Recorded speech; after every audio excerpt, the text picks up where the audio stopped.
చేసుకుంటారు. రాష్ట్రంలో ఆర్థిక పరిస్థితి బాగుంటే ఇచ్చిన ప్రతి ఒక్క మాట ప్రతి ఒక్క పథకం అమలయ్యేది.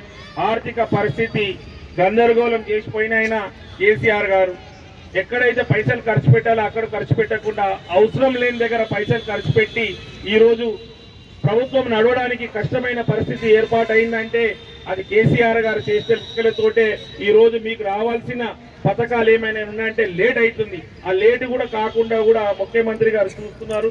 మీకు అన్ని పథకాలు కాంగ్రెస్ పార్టీ ఏదైతే మీకు మాట ఇచ్చిందో ఎలక్షన్ కన్నా ముందు ప్రతి ఒక్క హామీ నెరవేరుస్తారని కూడా ఈ సభాముఖంగా మీకు మాట ఇస్తూ మీ అందరి ఆశీర్వాదంతో ఈరోజు గవర్నమెంట్ మీకు సేవ చేస్తుంది.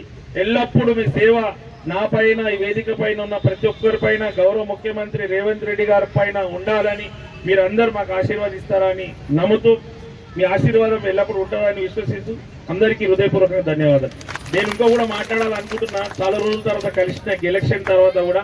కాకపోతే ముఖ్యమంత్రి గారిది మన ట్యాంక్ బండ్ మీద ఎయిర్ షో ఉంది, వారు పిలిచారు, అక్కడికి వెళ్తున్నా. మళ్ళీ మీకు మీటింగ్ పెట్టినప్పుడు మళ్ళీ ఒకసారి వచ్చి కలుస్తాను.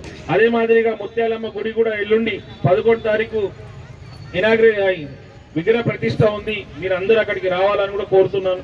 గవర్నమెంటే సొంత డబ్బులతోటి గవర్నమెంట్ గుడి కట్టించింది ముత్యాలమ్మ టెంపుల్ కూడా.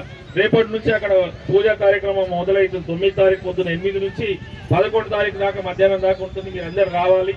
ఆ అమ్మవారి ఆశీస్సులు ప్రతి ఒక్కరి పైన ఉండాలని అమ్మవారిని కోరుకుంటూ సెలవు తీసుకుంటాం. Thank you.